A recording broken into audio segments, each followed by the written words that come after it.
Chapter 389, Return 3. A dark space filled only with shadows. A man with a terribly scarred face from burns sat cross-legged. He was the envoy from the Elder Council who had called himself Yelmayong to young Master Na Yelriang. This Yelmayong opened his mouth. It was beyond expectations. All our preparations after discovering the secret passage have been thwarted. I never thought they would enter through the front. In response to his words, a gruff old man's voice was heard from the darkness. Cunning bastard. Did he notice in advance? It doesn't seem so. He might have just been worried about being discarded like a used tool. Discarded? Yes, being of hostage origin, he'd be an easy pawn to discard. But he's as cautious as he is cunning. Thanks to that old woman has finally entered the organization. So did he head to the society leader? No, that's not the case. No. Yes, contrary to expectations, he took the carriage to the Shadow Clan. Shadow Clan? He went to his master. Yes. Then he's not just a chess piece moving according to the society leader's will. That's how it seems so far. That means he might be connected to a third force. For instance, the group of diviners skilled enough in mystic arts to control vengeful spirits as spirit servants. You mean those who controlled the primal killing pavilion leader as a living corpse? Yes. You said they were on par with you? There aren't many diviners who can reverse and deflect my spiritual power. What should we do? For now, with the society leader's situation and not knowing how far this third force has infiltrated, we've left it alone. But now that the old woman has come here, we can't just leave it be. The presence in the darkness seemed to agree with Yelmayong's concerns, letting out a faint groan. Then he said, the immediate priority would be that old woman. Then we should immediately. Let's hold off on the Shadow Clan for now. Hold off. Though the probability is low, it could be a trap set by the society leader. The society leader? Right now he's. The elders know well, don't they? If by any chance this is a trap aimed at making us act, we could face a backlash. Then what do you suggest? How about making them hand her over voluntarily? Voluntarily. As it happens, that younger brother who was captured as a hostage with him at the Yun Mok Sword Manor is in Bright Blade King's hands. Oh. Yelmayong spoke in a meaningful voice. Whether he's a chess piece or not, it's hard to overcome the weight of blood ties. The person before your eyes is the true master of the Holy Fire. At these words from the Holy Fire Priestess, Shadow Clan leader Huan Yixian was beyond surprised and couldn't take his eyes off Mok Jiongun's face. What on earth did this mean? Mok Jiongun, whom he thought had betrayed the cult, was the master of the Holy Fire? The master of the Holy Fire. Wasn't that being the incarnation of fire they had been waiting for all this time? What exactly? Ahem. Until just a moment ago, Huan Yixian had thought he should be cautious in case of outside surveillance. But the shock must have been great as he called out to her and said, Holy Fire Priestess. Is this truly real? Pay your respects. At the Holy Fire Priestess's stern voice, Shadow Clan leader Huan Yixian's eyes wavered. There was no way she, who received revelations from the Holy Fire, would speak nonsense. Suddenly many thoughts flashed through his mind. So the monstrous speed of martial arts development and this extraordinary intelligence were all because he was born as the incarnation? After staring intently for a while, Huan Yixian finally knelt down. Then he crossed his arms over his chest, placing his hands on both shoulders, taking the Fire Faith Order's salute. Thud. Always hiding his identity and dealing with spies and information, he was more suspicious than anyone, but paradoxically he was also more deeply loyal and faithful to the cult than anyone. That's why complex emotions were evident in his eyes as he knelt, and even his eyelids reddened. Clan leader Yixian. Watching him like this, the Holy Fire Priestess's eyes became rather complicated. She recalled what had happened just 2 weeks ago. Everyone had gathered in the guest hall of Spiritual Sword Sanctuary Mountain Villa. How can this be? The Holy Fire Priestess and her granddaughter Yi Songa couldn't hide their bewilderment as they looked at the broken pieces of the jewel, which could be considered the embodiment of the Holy Fire Spirit that delivered revelations. They had already been wondering why there was no mention of the jewel. But who would have thought the jewel would end up like this? What are we to do about this? The Holy Fire Priestess's mind became complicated. The ability to read revelations had brought many threats from enemies, but at the same time, it had also served to protect them. But if the jewel was broken, their role had essentially become meaningless. The Holy Fire Priestess had hoped that even if she lost her ability, it would protect her granddaughter Yi Songa, who had inherited that power. She wasn't the only one surprised by this. Siep Chun opened his mouth, seeming worried as he looked at it. My lord, if the jewel that was said to deliver prophetic revelations is broken, then our mission. It's not exactly a failure. What do you mean? What was our mission? Our mission? Their confidential mission was to break the Holy Fire Priestess out of the underground prison in the Imperial Palace. If they took the mission at face value, they certainly hadn't failed. However, the purpose of capturing the Holy Fire Priestess clearly stemmed from her mysterious ability to predict the future. Would the society leader accept this? His going to such lengths to break out the Holy Fire Priestess seemed clearly related to his condition. To this, Siep Chun carefully said, even if it's not pushed to the point of failure, he might not keep his promise, saying we didn't fully accomplish the mission. If that happens, the position of fourth disciple will be just a bubble. Before he could finish, Mong Muyak spoke up. Is there any need to be fixated on the position? What? My lord has already reached a realm where he can contend with the six heavens, who are called the pinnacle of the current martial world. Wait, Muyak, are you saying? The Heaven and Earth Society originally followed the law of the strong. But at some point, the heavenly vein began to reign over the organization like an emperor. But now that a being surpassing even the heavenly vein has been born, is there any need for that? Being in charge of the intelligence department, he always made rational judgments. But at his changed attitude, Siep Chun clicked his tongue. It seemed he was that captivated by Mok Jiongun's existence and strength. However, your words have a point. But even if the organization originally aspired to the rule of the strong, that's too hasty a judgment. At least. You want to say we need justification, don't you? Yes. You know this and still say such things. No matter how strong Mok Jiongun had become, to become a figure who could lead this massive organization called the Heaven and Earth Society, he needed a justification for people to follow him. Even if he had become the Shadow Clan leader's disciple, his roots were in the righteous faction, and he had been brought here as a hostage. Moreover, if he who had sworn loyalty to the organization tried to solve everything with just strength, who would follow him? It would only increase internal enemies. But then, thud. Mong Muyak knelt on one knee right there and put his hands together in respect. Everyone's attention focused on his sudden behavior. Then Mong Muyak spoke to Mok Jiongun in a reverent voice. It's not only the heaven and earth veins that have the right to be the master of the organization. Muyak, what are you? It's no coincidence that the successor of the moon vein has returned to the organization. If my lord wishes to reign over the organization, I, Mong Muyak, will devote my life to following you with the loyalty of a dog and horse. Moon vein. At these words, Siep Chun's eyes widened. Did he just say moon vein? If he's talking about the moon vein, isn't that one of the foundations of the Heaven Earth Moon Society, which could be considered the predecessor of the Heaven and Earth Society? He had thought that due to some incident, even its secret techniques had disappeared and its lineage had been completely cut off. But what was this about? As he wondered, Mong Muyak said, you know, most of the organization might not know, but my lord is the successor of the moon vein who has appeared after 100 years. That's why Bright Blade King brought him. Mong Muyak was the deputy leader of the Society Leaders Direct Squad.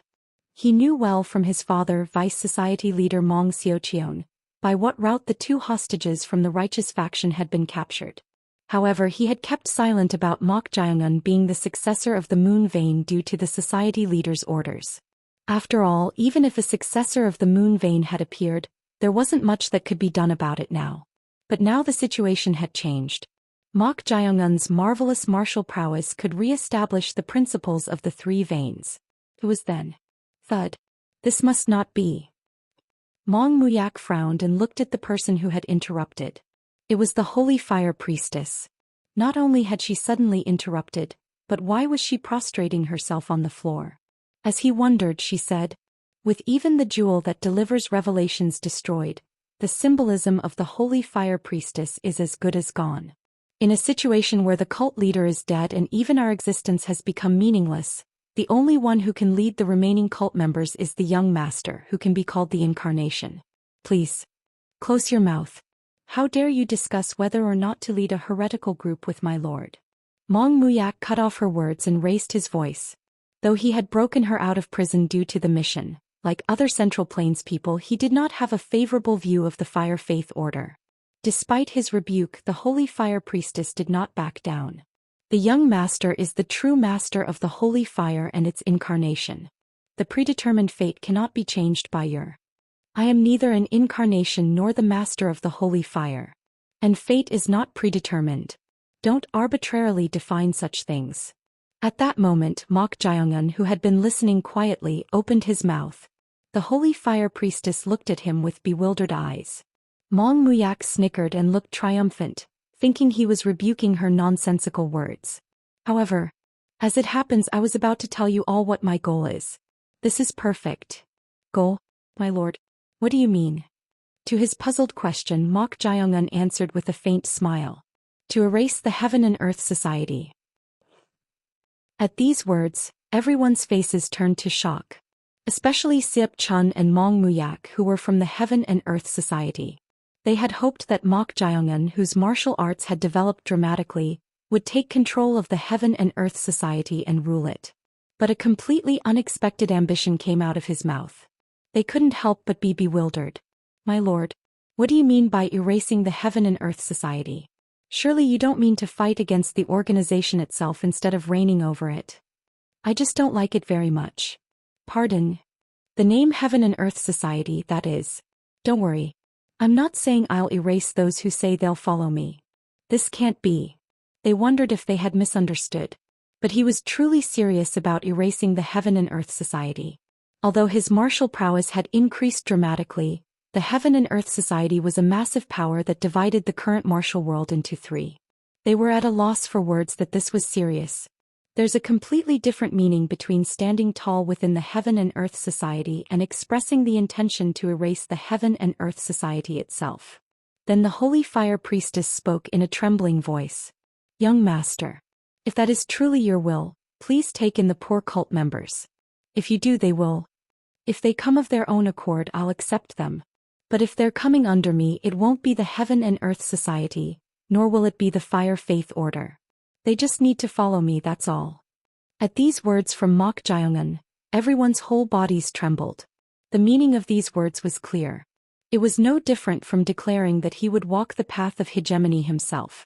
Not the Heaven and Earth Society, not the Fire Faith Order, but an independent path.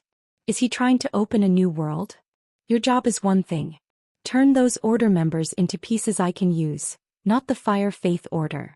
This was the task he had given her. Prove your usefulness on your own. The task came with a grim warning.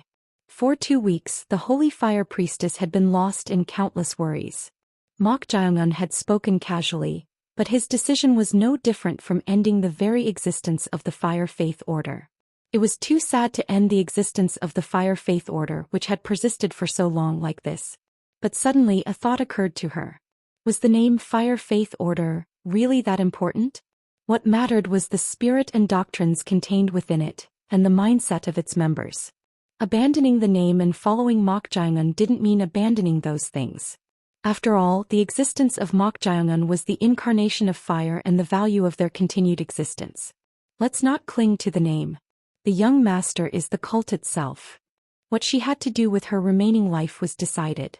It was to revive the existence of the cult which everyone had shunned, anew under Mok Jiongun as the incarnation. Clan leader Yixian was the beginning. Clan leader Yixian. Everything is for the cult. Please understand. If she were to tell him to follow the incarnation rather than the cult right away, he might not understand or might rebel, so her job was to gradually influence him. Young master. Please accept clan leader Yixian, a faithful order member. The Holy Fire Priestess put her hands together in a cross and paid respects, requesting this of Mok Jiongun. It was then. The sound of someone running urgently was heard.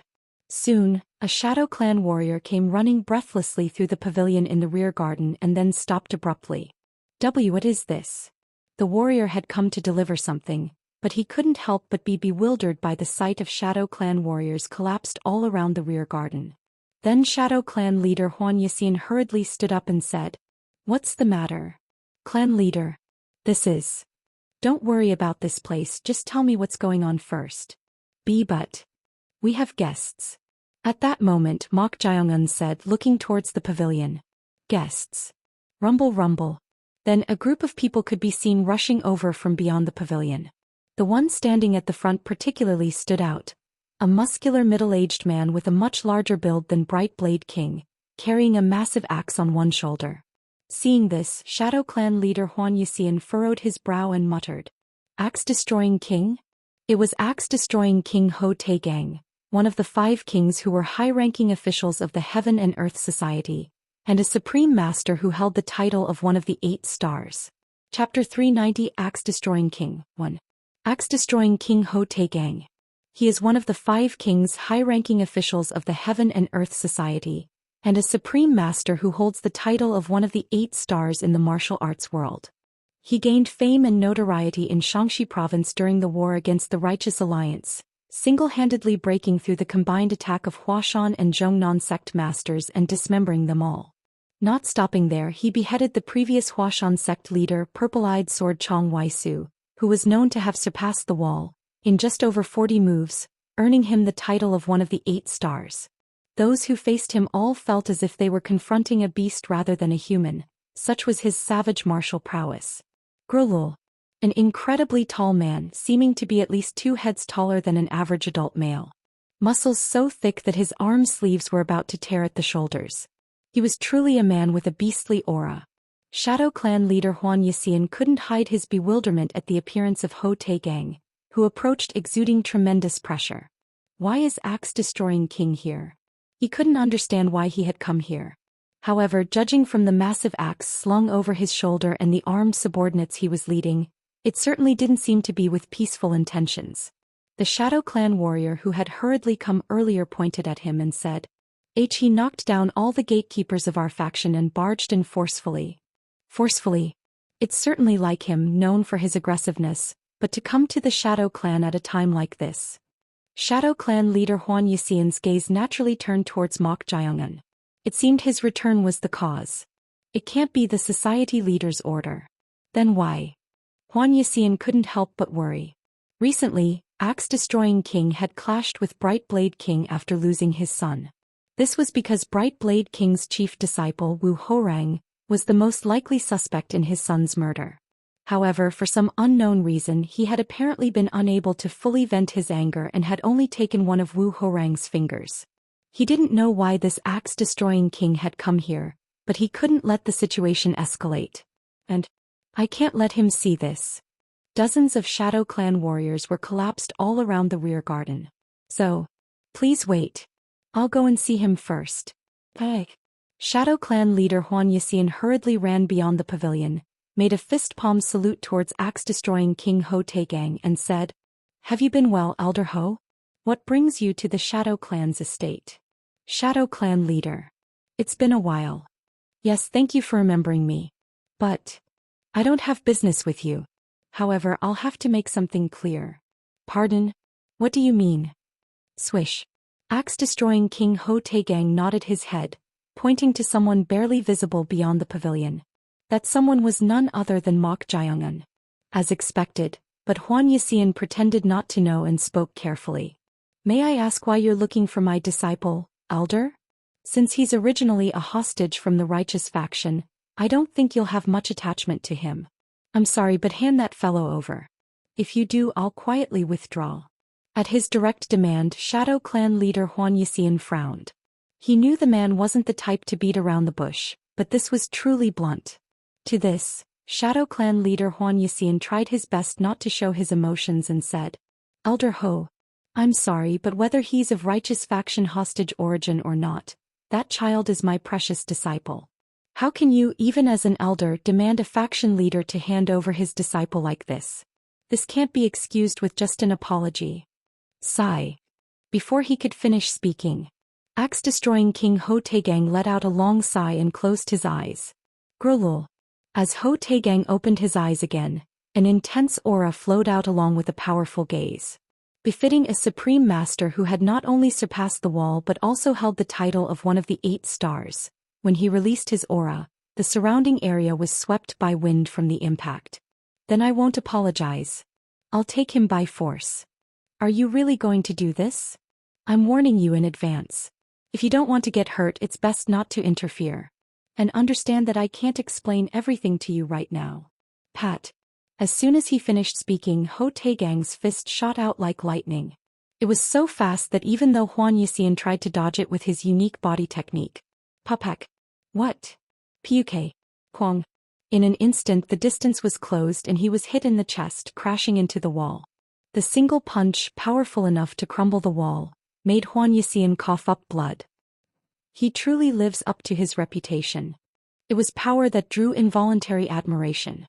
Even though he had managed to deflect some of the impact with the petal connecting wood technique, he still suffered internal injuries.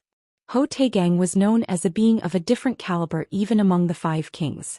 Befitting a supreme master with the title of one of the 8 stars, just receiving a single punch made his legs tremble. Drip drip. As blood trickled down Huan Yixian's mouth, axe-destroying King Ho Taegang warned, "Don't interfere any further. I'll show restraint only once." Hugh. Why are you after my disciple? He should have no connection to you. Approaching him, Ho Taegang spoke in a whisper. It's for my son who must be wandering in the afterlife. I have nothing more to say beyond this. Elder. Huan Yixian caught his breath and then straightened his posture. Seeing this, axe-destroying King Ho Taegang shook his head and said, "When I went to Bright Blade King, there was mediation from Miss Y Soyun midway, so I had no choice. But now it's different. If you interfere any further, I won't be able to end this moderately. Elder. I can't back down either. It seems words are useless. Further warnings would be meaningless, right? Grip." Axe-destroying King Ho Taegang then tightly gripped the handle of the massive axe slung over his shoulder. He judged that he couldn't be moderate about this. To deceive someone who wouldn't be fooled by just taking a finger, he had to show something more substantial this time. It seemed he would have to inflict some injuries on the Shadow Clan leader. I'll surely repay this debt. Paong. Axe-destroying King Ho Taegang swung his axe towards the Shadow Clan leader. He displayed tremendous strength, easily swinging the massive axe with one hand. However, Paeke. He suddenly stopped mid-swing. This was because someone had appeared in front of the Shadow Clan leader, blocking the axe's path. That someone was... "So you're the child called Mok Jiongun." Ho Taegang clicked his tongue as he spoke, looking at the face that was not just handsome but beautiful. He had heard that his appearance was extraordinary, but it was indeed a face more beautiful than most women. However, what surprised him more was Mok Jiongun's boldness. If he had stopped the axe even a moment later, Mok Jiongun, who had intervened, would have had his head split in half. Look at this guy. Ho Taegang's eyes flickered as he looked into Mok Jiongun's eyes. Despite the axe stopping right in front of his face, there wasn't the slightest tremor in his eyes. He was incredibly daring beyond mere courage. Indeed, beyond being a hostage from the righteous faction, you're a talent that many officials, including Bright Blade King, would covet. Are you Axe-destroying King? You. At Mok Jiongun's question, Axe-destroying King Ho Taegang raised an eyebrow. He had thought the guy was quite gutsy for interfering in adults' fights, but seeing him look straight at him and call him by his title, he was taken aback by such impudence. Ho Taegang's lips twitched and then he opened his mouth. That's fortunate. What do you mean? Although it was for show, I was reluctant inside, but now it seems a bit better. For show. Let's just take one arm cleanly and go. Swish. With those words, Ho Taegang raised his axe high. Whoosh. Then he brought it down towards Mok Jiongun's shoulder with tremendous force. It seemed powerful enough to split not just an arm but the entire body in two. However, Ho Taegang's expression froze as he swung the axe. This was because the blade of his axe, which he thought would surely have cut off Mok Jiongun's right shoulder, was caught in Mok Jiongun's bare hand. This guy. Although he had controlled his strength to a moderate level, thinking him a mere youngster, there weren't many in the Heaven and Earth Society who could catch his swinging axe with bare hands. Ho Taegang's eyes sharpened. Based on the aura he was emitting, he had thought him to be at most one of the 5 tigers among the late-stage Earth Masters. But it seemed that wasn't the case. Didn't you hear anything from Hojong Hyok? What? If I had known it would be like this, I should have told him to say something. What are you talking about? To his question, Mok Jae-eun answered with a faint smile. I should have told him to at least mention that your son is serving me. At these words, axe-destroying King Ho Taegang's face twisted terribly. He himself didn't care much about who became the successor, but he had respected his son's decision to follow Jang Nung-ak, the society leader's second disciple. But who's serving whom? How dare this bastard spout such nonsense? Grulul. As anger surged, an enormous amount of true qi flowed out from Ho Taegang's entire body, spreading in all directions hot enough to sting the skin. He had intended to put on a moderate show. But not anymore. If this was an attempt to mock him using his dead son, he could never forgive it. Axe-destroying King Ho Taegang spoke, not hiding his boiling anger and even letting out killing intent. It could have ended with just an arm for show, but foolishly you're risking your life. All of this is your own doing. By for show, do you mean young Master Na Yelriang? At these words, Ho Taegang frowned. What on earth is this guy? Even his master, Shadow Clan leader Hwan Yisian, had only fragmentary information and couldn't accurately grasp his true intentions. So how did he know? As he wondered, Mok Jae-eun casually said, "Why don't you honor your son's last wishes instead of being swayed by the young master's machinations?" His son's last wishes? This bastard truly has a death wish. Axe-destroying King Ho Taegang, furious to the extreme, could no longer hold back and swung his chi-infused axe towards Mok Jae-eun. Puke. Kuyok. Before he could swing, a fist was buried in his abdomen. Ho Taegang's eyes bulged as if they were about to pop out, feeling the power that made his rock-hard abdominal muscles, which seemed impervious even to hammer blows, feel insignificant. Despite being blinded by rage, he hadn't even perceived the hand movement. To him, Mok Jae-eun spoke in a low voice. I made a mistake. I got bored waiting for the axe to come and my fist shot out before I knew it. Bastard. You look like you're in a lot of pain. Do you want to continue? Grind. Yee. Wawa up. Paege. Then axe-destroying King Ho Taegang finally swung his axe with a roar close to a beast's cry. Swish. Mok Jae-eun tilted his head back, narrowly avoiding it. Oh. His endurance was impressive, bearing the pain. As if he had completely overcome the pain, axe-destroying King Ho Taegang swung his axe fiercely, as though he had regained momentum. His appearance was like a violent tidal wave in a storm. Chwa chwa chwa chwa chwack. Kaha hop.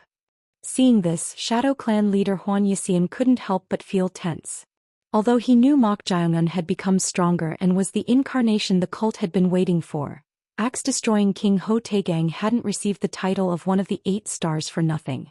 He was a monster who, even when severely injured on the battlefield, would roar like a beast and slaughter numerous enemies. Even though he had taken a single blow, once he properly gained momentum, he had the capacity to reverse the situation in an instant. Puke. At that moment, Ho Taegang's chin shot upward as he was swinging his axe wildly, and he staggered backward. What? Hwan Yisian's eyes widened.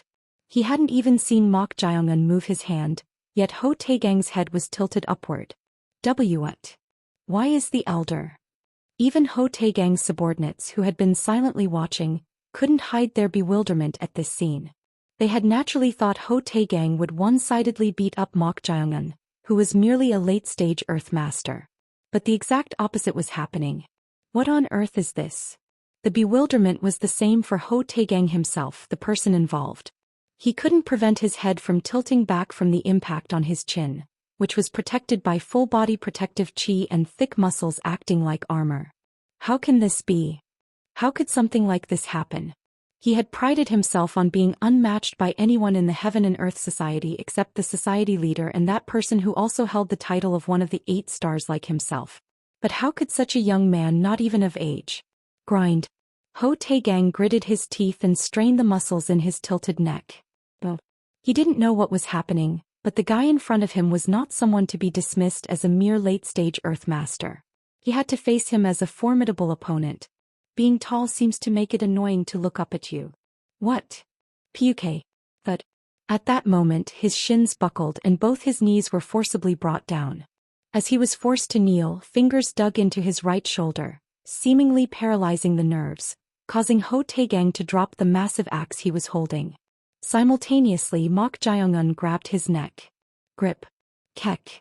Unable to bear the humiliation of being caught by the neck in front of his subordinates, Ho Taegang raised strong chi in his left hand, attempting to cut off Mok Jae-un's right arm. However, before his left hand could even reach, Mok Jae-un caught it. Crack. Kuup. And it was bent backwards.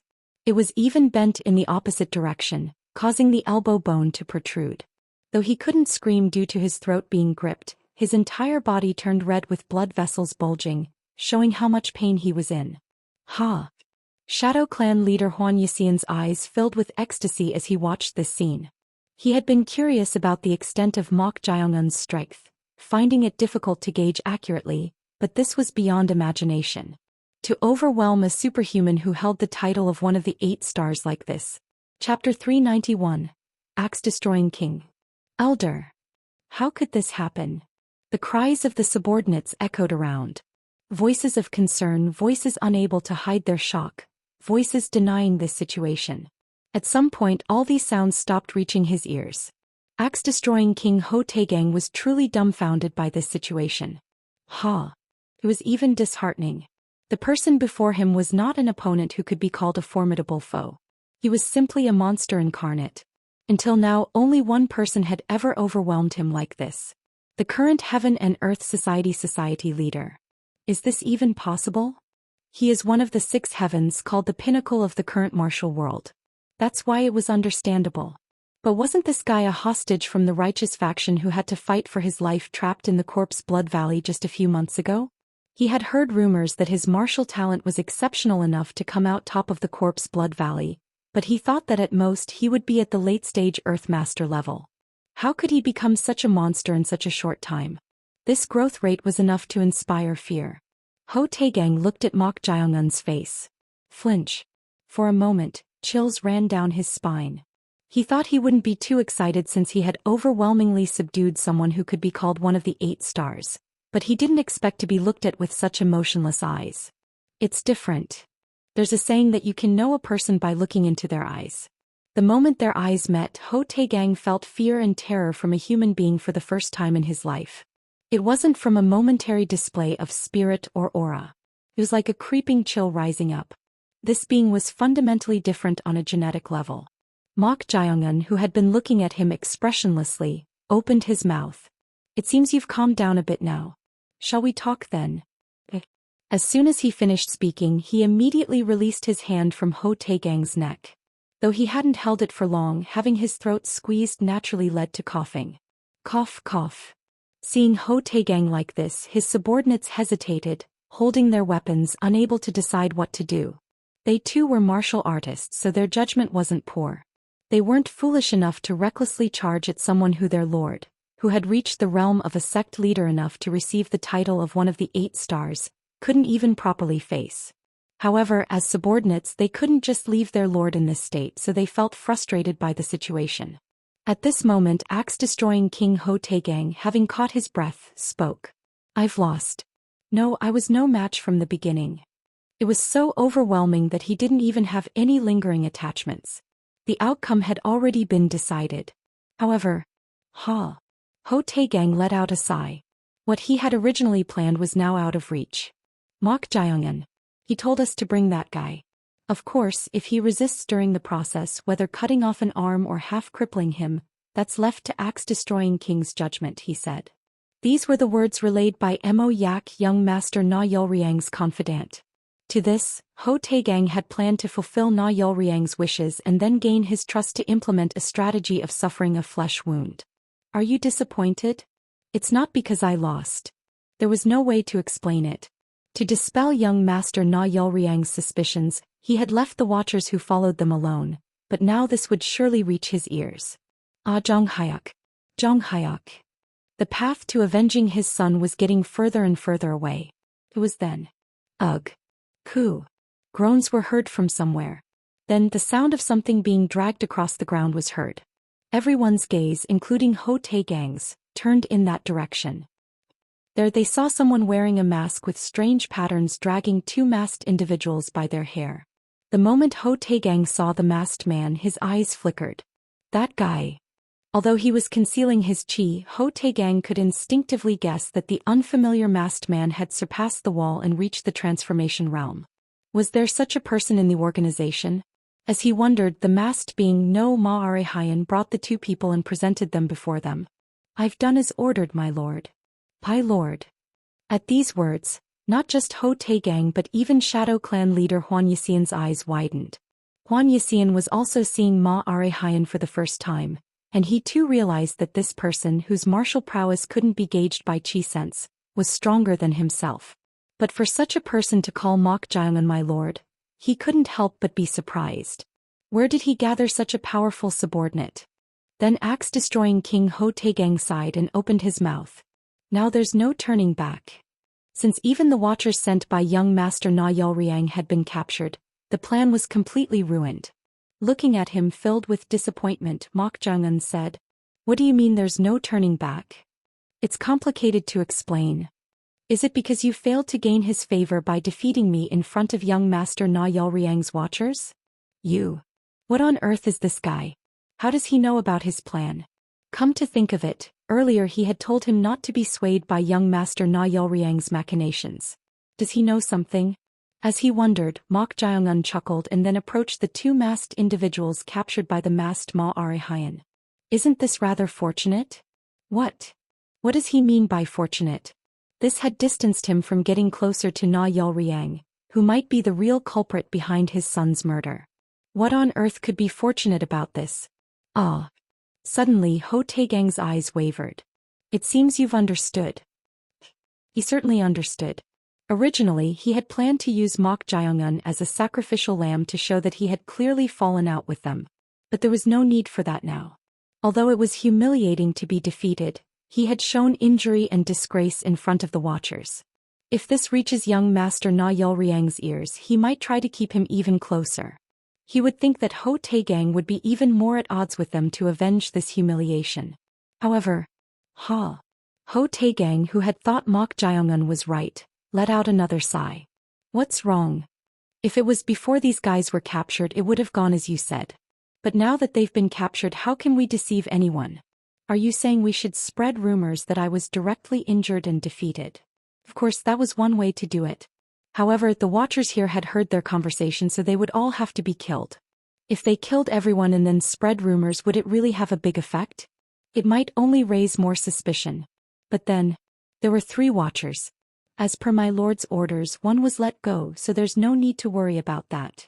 At Ma Arehayan's words, Ho Taegang was puzzled. He was sure he had sensed only 2 following him. 3, you say? He didn't follow you but had infiltrated this place first. And though he had mastered some special martial art that concealed his presence. Ma Arehayan glanced at Mok Jaeongun. Mok Jaeongun had told him the location of the 3rd watcher and ordered to just threaten him and let him go by a hair's breadth. Ho Taegang let out a deep sigh at this. Indeed, young Master Na Yelriang wouldn't have just attached noticeable people. Yet to detect such a person in such a short time and make the judgment to deliberately let him go, this guy's insight was as extraordinary as his martial prowess. 2 died and 1 was let go, making it even more plausible. Ho Taegang stood up, holding his broken arm. "I owe you a debt. Don't worry about it. I can't do that. I barged in here causing trouble without asking for understanding about the plan in advance, and even ended up owing a debt, so I must." "I think you're misunderstanding something. I haven't said I'm letting you go yet." "What?" At Mok Jaeongun's words, wariness rose in axe-destroying King Ho Taegang's eyes. If this monster-like guy was determined to do something to him, there was nothing he could do about it. Then Mok Jaeongun suddenly turned his head and spoke to the watchers subdued and forced to kneel by Ma Arehayan. "Do you want to live?" At his sudden words, the watchers' eyes wavered. Judging from the flow of the conversation, they had thought they couldn't keep their lives and had given up. But suddenly being asked if they wanted to live, they couldn't help but waver. On the other hand, what do you mean by letting them live? These people had already heard their conversation. If they were to be released in this situation, they would surely go to young Master Na Yelriang and report everything. If that happened, the strategy of suffering a flesh wound would truly fail. Could it be? At that moment, axe-destroying King Ho Taegang frowned as he looked at Mok Jae-eun. He had thought it was too benevolent to not only let him go after barging in on his own but also to help ensure the strategy of suffering a flesh wound would succeed. But now he realized that wasn't the case. Is he trying to control me by using this to gain a weakness? Otherwise, there would be no reason to say such things to the watchers in front of him. Then one of the watchers hurriedly pleaded with Mok Jae-eun. Please spare my life. If you do, I'll keep everything I've seen and heard here absolutely secret. Then the other watcher shouted, not to be outdone. Please, if you just spare our lives, we'll keep our mouths shut tight. Their desperate desire to live was almost pitiful to see. Mok Jae-eun, who had been staring at them blankly, smiled faintly and said to them, "There's no need for that. If you leave here alive, I'd like you to deliver a message to young Master Na Yol-ryang." At these words, everyone was bewildered. Deliver a message? What on earth was he talking about? Was he asking them to relay something? What message? It's nothing much, just relay these words exactly. If he doesn't want to die, tell him to come himself and bow his head. At Mok Jae-eun's words, the expressions of everyone who had been bewildered hardened. They had been wondering what kind of message he wanted to deliver, but hearing this they couldn't help but be shocked. This was literally a provocation and a declaration of war. With the society leader's condition critical, Na Yol-ryang was currently the most likely successor candidate. Moreover, many followed him even if just for legitimacy. For Mok Jae-eun, who was merely a hostage from the righteous faction even if he had become the Shadow Clan leader's disciple, to say such things to someone like that, Na Yol-ryang and his followers would surely be greatly angered. Wah! Shadow Clan leader Hwan Yseon, who almost called Mok Jae-eun the incarnation, quickly caught himself due to others' attention and showed apology through his eyes as he called his name. Jae-eun. That might be too hasty a judgment. Even if we were fully prepared it would be one thing, but to provoke the young master like this right now and give him justification. I forgot. What do you mean? As he was saying this, Mok Jae-eun approached one of the watchers, stroked his hair and said, "Deliver this message to W. If I end up going to him, tell him it will be like this." Like this, what do you mean? Crack. Kek. At that moment, Mok Jae-eun's 5 fingers pierced into the watcher's skull. In that state, Mok Jae-eun grabbed the watcher's shoulder, then gripped his skull and lifted it up. Kwaduduk. With that, the watcher's skull was torn from his body.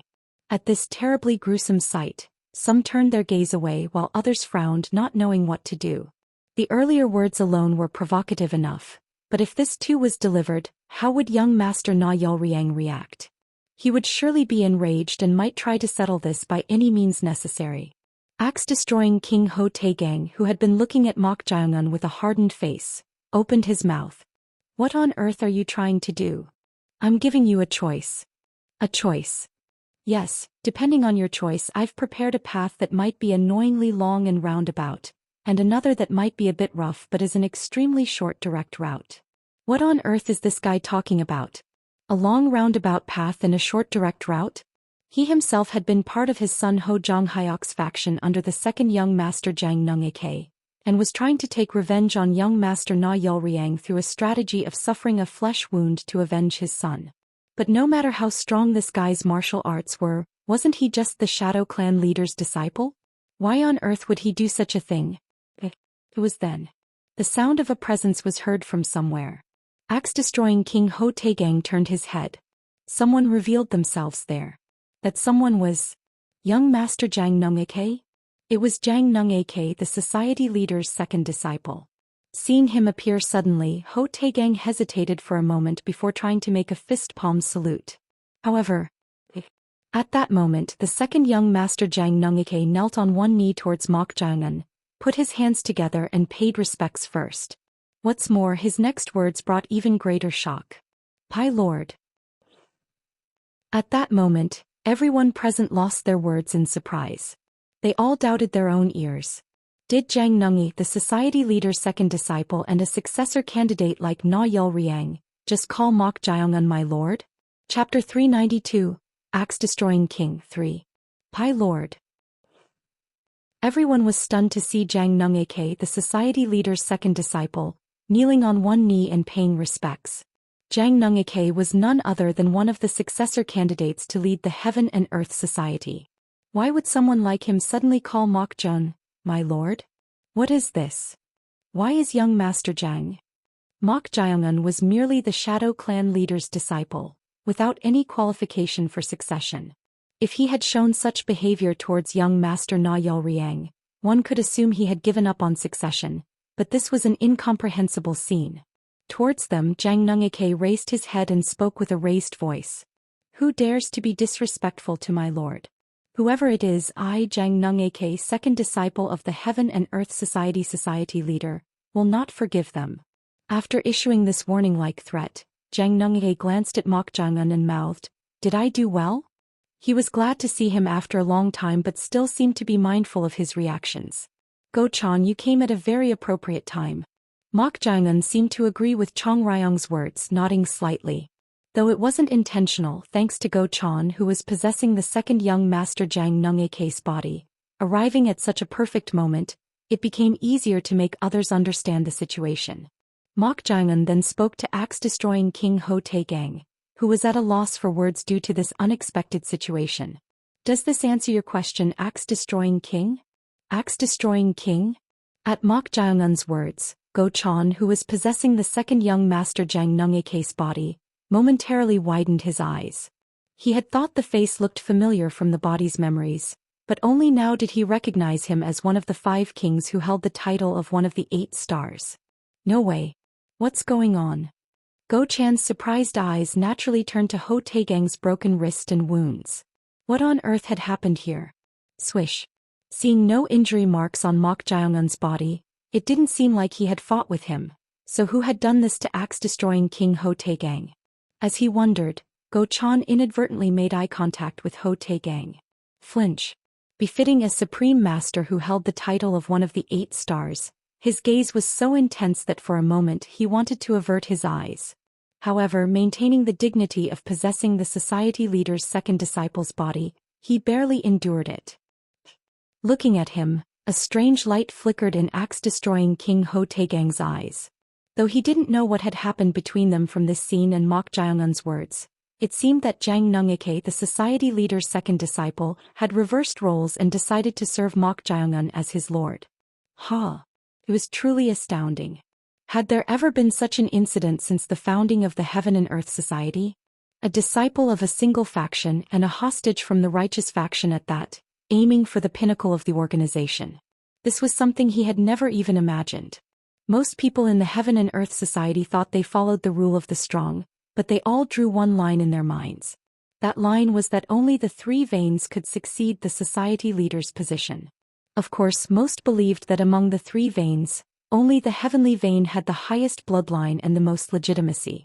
For someone not of the 3 veins to harbor such ambition. The message he intended to deliver to young Master Na Yelriang was literally a declaration of war. In the end, this monster-like guy had only one goal. That was the society leader's position. When he said he was giving me a choice, talking about a long roundabout path and a shorter but rougher path. Was he telling me to join his side instead of using a strategy of suffering a flesh wound? If so, he was letting him know that he would clash with Na Yelriang in the near future, without needing to struggle under the young master's faction. At that moment, Mok Jang-un pointed to the sole surviving masked watcher and said, I said I'd give you a choice, didn't I? What will you do now? At these words from Mok Jang-un, axe-destroying King Ho Tae-gang was overcome with a strange feeling. Normally, if he had heard such words, he would have attacked or rebuked him without hesitation for harboring rebellious thoughts, being a hostage from the righteous faction. However, the situation was completely different. Though he lacked justification and legitimacy, this was the first time he had encountered such a monster. Would even the Heaven and Earth Society leader, one of the 6 heavens called the pinnacle of the current martial world, have had such a realm and such ambition at this age? As a martial artist himself, he couldn't help but be drawn to such overwhelming talent. But the problem was still his origin. Finally, having made up his mind, axe-destroying King Ho Tae-gang reached for his large axe, his sect's unique weapon lying on the ground. Grabbing the axe handle, Ho Tae-gang approached the masked watcher and opened his mouth. Your martial prowess is strong. To be honest, I wonder if anyone besides the society leader could be your match. And even that society leader is not in good condition now, right? So you're aiming to seize this moment? To this question Mok Jae-un shrugged and answered. Well, even if the society leader were in perfect health, my goal would be the same, so his condition doesn't really matter.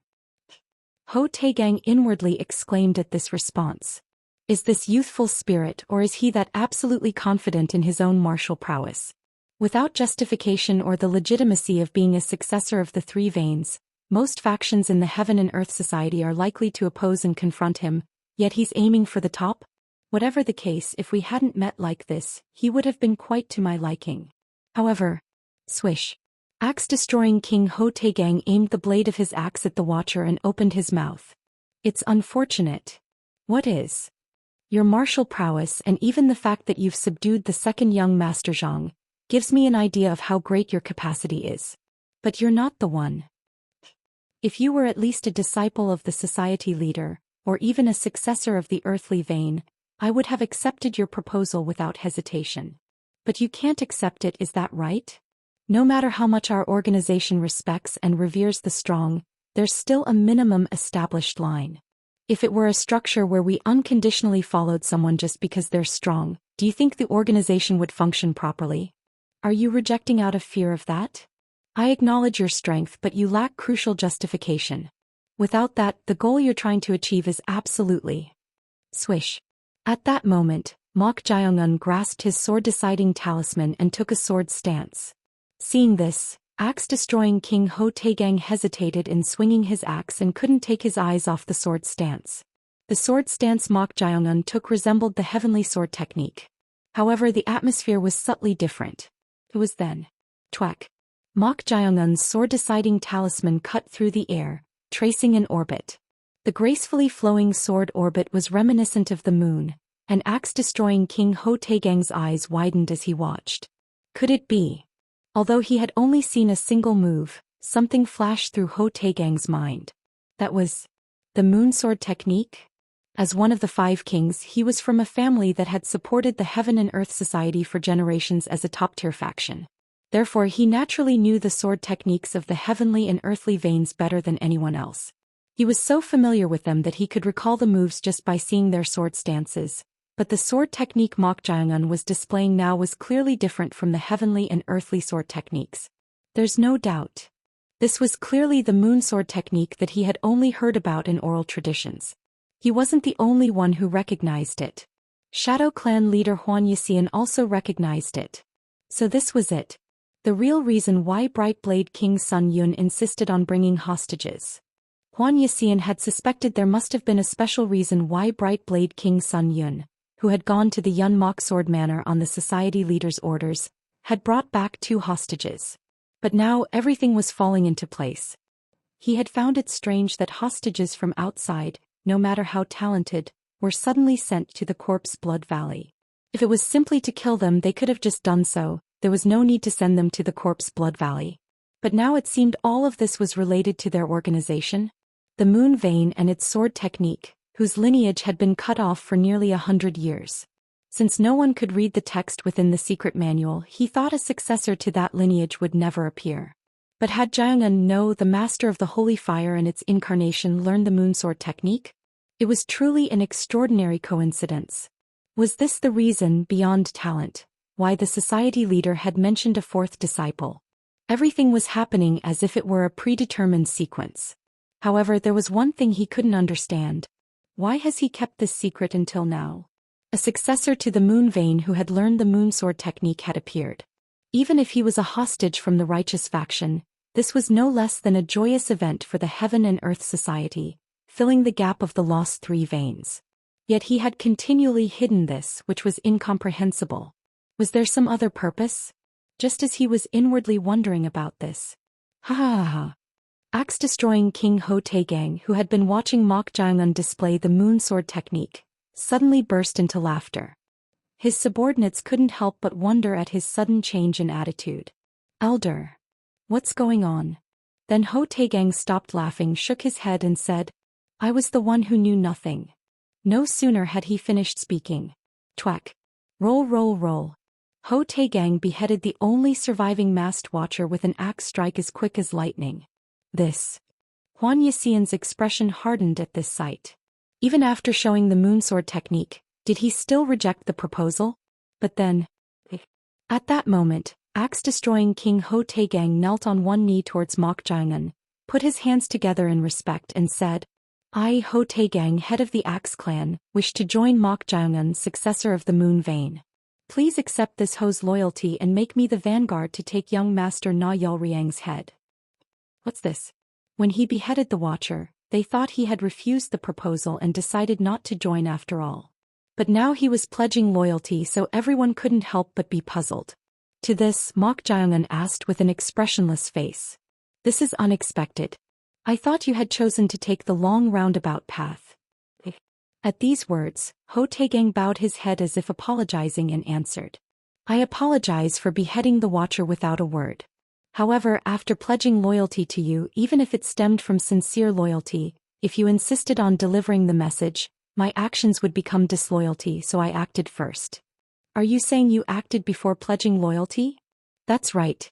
I fully understand that sending such a message is a necessary step for you to subjugate the organization by clashing with young Master Na Yulriang. If you understand, why did you behead him? To make sure. To make sure. With your martial prowess, dealing with young Master Na Yulriang wouldn't be difficult. However, even a tiger gives its all and doesn't let its guard down when hunting a rabbit, which is mere prey. The Watcher to be sent with the message had heard too much. The Watcher who was released earlier has already revealed how much your martial prowess has developed. In the midst of this, there's no need to immediately reveal that you're the successor of the Moon Vein with succession rights, or that you've gathered subordinates. Too much information will only raise unnecessary vigilance in the opponent. He's right. Shadow Clan leader Huan Yixian nodded in agreement with these words. There was nothing wrong with what he said. Rather than showing confidence and raising wariness by revealing that one is stronger than the opponent, inducing carelessness until the end could actually reduce variables. If you had any other intentions, please reprimand this subordinate for his misguided judgment. At these words, Mok Jiangun chuckled and shrugged. There was nothing particularly wrong with what he said, so what was there to reprimand? Axe-destroying King Ho Taegang, whom he thought would only be aggressive, turned out to have more patience and insight than expected. He had thought he would stop at nothing for his son's revenge. Mok Jiangun approached him, who was still paying respects, and said, Since that was your intention, there's nothing to reprimand. Thank you for accepting my disrespect before pledging loyalty as loyal advice. But in fact, it doesn't really matter whether young Master Na Yulriang knows anything or not. What do you mean? Regardless of sending a message, I was planning to go to him directly anyway. Chapter 393, Crossroads 1. Young Master Na Yulriang downed a full cup of alcohol. As he emptied the cup and was about to pour another, Mo Yak clicked his tongue and said, Why are you pouring drinks alone so pathetically? It's because you're not drinking with me. Aish. You never used to drink, but after your seclusion? No, to be precise, ever since he received that strange eye transplant surgery that the Elder Council had provided, he had been drinking constantly. This had been increasingly bothering Mo Yak for some time. He had been holding his tongue since this was his lord, but could it really be considered an eye transplant when the eye was originally lost? Any skilled physician would say that once an eye is lost, that's the end of it. Even if you brought someone else's eye with current medical techniques, it's impossible to connect the optic nerve. Yet the physician brought by that envoy from the Elder Council had done this easily. But why didn't he fix his own eyes? Yulmayong, the envoy from the Elder Council, had said he became blind due to burns. As a martial artist, he too would want to see, so why didn't he get eyes for himself? No matter how much he thought about it, it didn't make sense. Even if his lord wasn't interested in other people's affairs, this was strange enough to wonder about, yet he didn't mention it at all. Somehow it felt like he was subtly changing from the person he used to know. Mo Yak, who had been staring at Na Yulriang as he downed another cup, finally opened his mouth. What will you do about the Elder Council proposal? Proposal? Yes, they spoke as if they knew something. Isn't that why you're considering it? Considering? Glug glug glug. Na Yulriang raised an eyebrow as he filled his cup. The words of Yeolmayong, the envoy from the Elder Council, flashed through his mind. The society leader doesn't consider any of you young masters as successor. What do you mean? I'm telling you because you might want to know. I'm asking why you're telling me this now. This was at the time when rumors were spreading that the society leader's condition had worsened and he was on his deathbed. So why was he suddenly saying such things? Na Yeolryang pressed his thumb against Yeolmayong's vital point and spoke in a cold voice. What is the Elder Council plotting? Plotting?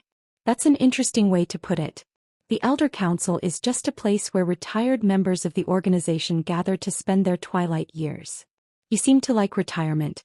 Why are such old folks so interested in the organization's future, including the succession structure? Well, even if retired, it's because the organization's future depends on it. The organization's future? How ridiculous. Isn't it because you want to grasp power again despite being retired? Are you talking about power? Do I need to spell it out?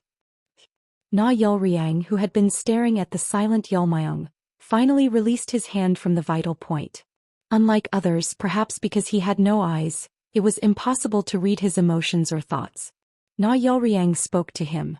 Tell those old folks. I don't mind if they support me, but tell them to stop going beyond that. That might be a bit difficult. What? As it happens, they have a proposal for you. Proposal? The situation has changed. A fourth person that no one knows about will be selected as the successor. If that happens, it will cause division in the organization. A fourth person? Yes.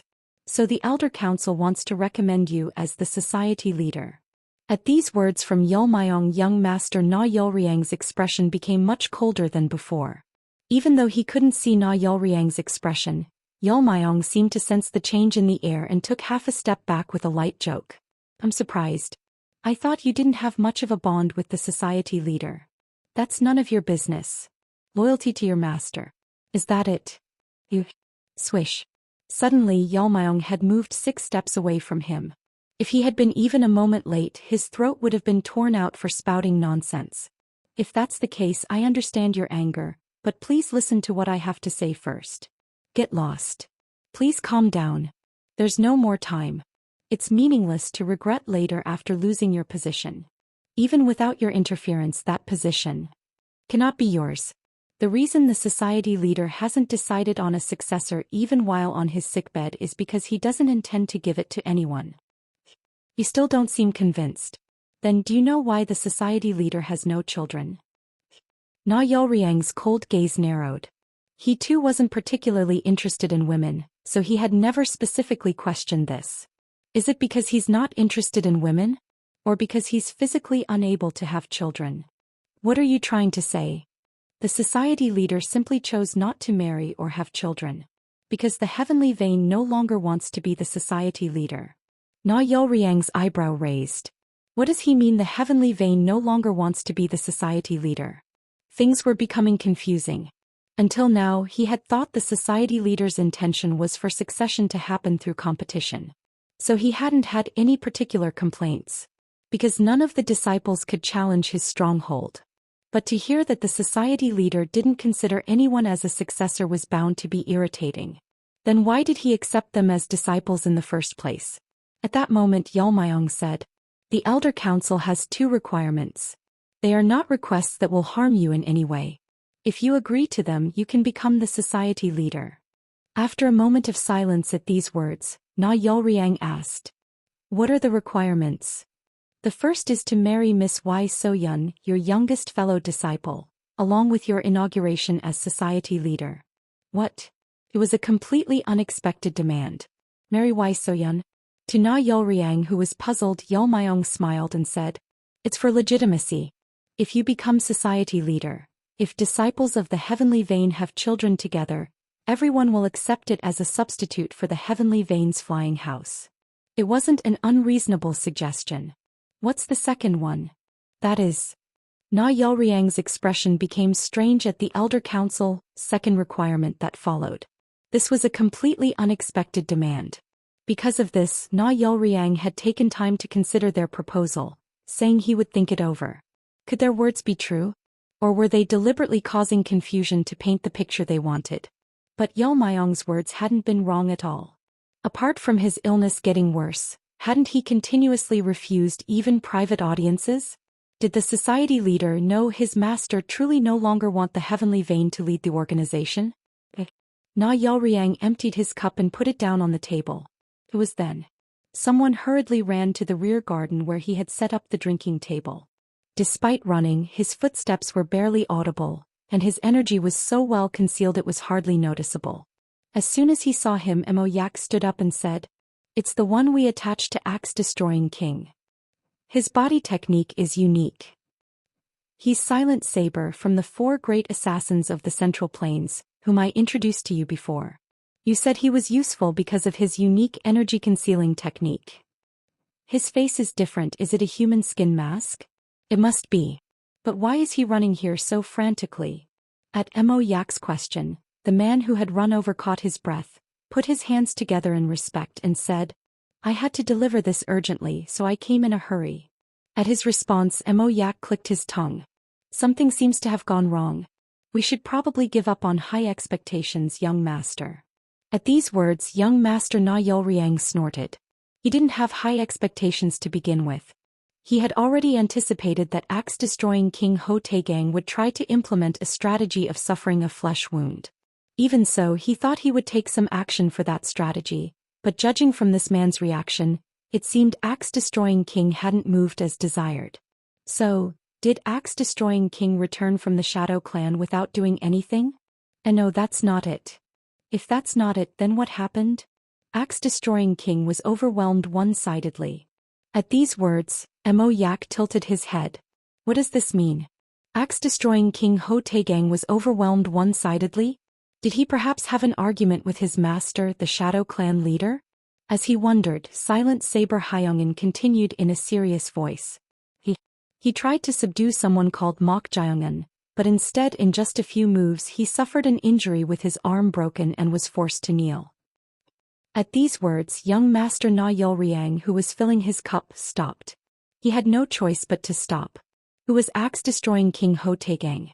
He was one of the 5 kings who could be considered the highest officials of the Heaven and Earth Society, and a supreme master who had received the title of one of the 8 stars, a title held by only 2 people in the entire Heaven and Earth Society. And such a person had his arm broken and was forced to kneel in just a few moves? Mo Yak opened his mouth with an incredulous tone. Huh? Are you joking? And no, it's not a joke. It's true. Silent Saber Hyungin waved his hands. Even he couldn't believe the scene he had witnessed with his own eyes. Those who had received the title of one of the 8 stars were recognized as the supreme masters of the martial arts world, except for the 6 heavens who were called the pinnacle of the current martial world. But to see such a supreme master being toyed with by a young man who wasn't even of age was shocking in itself. Are you certain? It's true. And there was an incredibly powerful master in the Shadow Clan. He was able to find even me, who had completely concealed my presence and energy with the soundless technique. Wait. So besides the Watchers, you were also discovered. I apologize. So you hurriedly escaped and came here? Mo Yak's voice rose. Don't worry. I didn't come straight here. I took a detour and hid for a while to confirm if I was being tracked before coming. Ha. At these words, Mo Yak sighed and shook his head. The other Watchers were intentionally sent to make it obvious they were watching Axe-Destroying King, but not this man. He was someone who should never have been discovered from start to finish. But not only was he discovered, he had essentially fled. Mo Yak turned to young master Na Yaoriang and said, "Young master, putting aside the veracity of the report for now, are you certain? Pardon? That he subdued Axe-Destroying King in just a few moves?" This question was directed not at Mo Yak, but at Silent Saber Hyungin. I can stake my life on it. Even Axe-Destroying King was no match for that person. It was as if his martial prowess was far higher. That's impossible. Mo Yak cut off his words. Then looking at young master Na Yaoriang, he said, "As you said, young master, this Mok Jyungan was just at the early stage of the transformation realm before receiving the secret mission. But if Silent Saber's report is correct, this would only be possible if he had reached a realm beyond the Wall of Walls, on par with the Bedridden Society leader. No matter how monstrous his rate of development is, this is Ha! At that moment, young Master Na Yulriang let out a laugh as if in disbelief. Why is he acting like this? As they wondered, young Master Na Yulriang suddenly burst into loud laughter. Ha ha ha!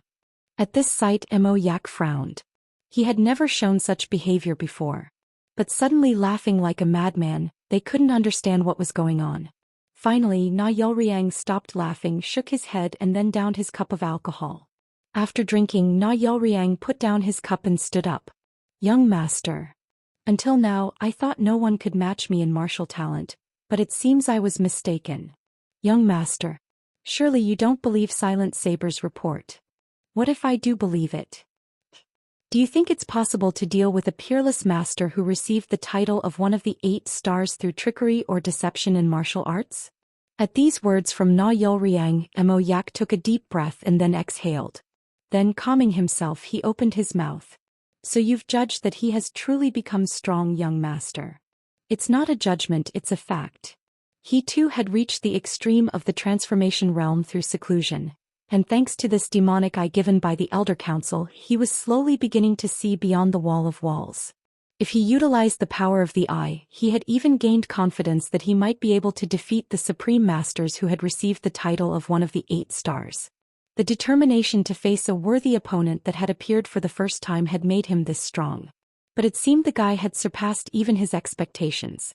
Did he encounter some fortuitous opportunity? It seemed he had encountered some fortuitous opportunity that allowed his martial prowess to rise dramatically while away from the organization on the secret mission. There was no other explanation. In fact, it wasn't very convincing. If it was certain that the guy had truly surpassed the wall of walls, it would show a tremendous growth unprecedented in martial arts history. For the first time, Na Yulriang experienced this kind of emotion. Is this jealousy? While being astounded by the guy's rapid, insane growth, for a moment anger surged up. Perhaps this was what they called heaven-bestowed talent. After venting his emotions with loud laughter and momentarily escaping from jealousy, Na Yulriang quickly regained his composure. Then, Mo Yak. Yes. If we assume that he has reached the same realm as the society leader, what should we do from now on? If he's at the same realm as the society leader. Yes. I'm sorry to say, but no one has a chance in a one-on-one fight. I suppose so. If he had been given even a few more years, even one more year, perhaps he too could have trained like mad and somehow approached the wall of walls. But right now he couldn't reach the same realm as that guy. Then the only answer was to deal with him in a different way. Mo Yak cautiously began to speak. If we mobilize all the forces we have, we might barely be able to face him. But now that we know his level rather than not knowing, we can somehow find a way to. Before he could finish speaking, Mo Yak was momentarily speechless at the sound of someone landing right behind him. A strange sense of unease sent chills down his spine, and as he hesitated for a moment whether to turn his head or not, a low voice was heard near his ear. That's right. That's why I'm not going to give you time to find a way.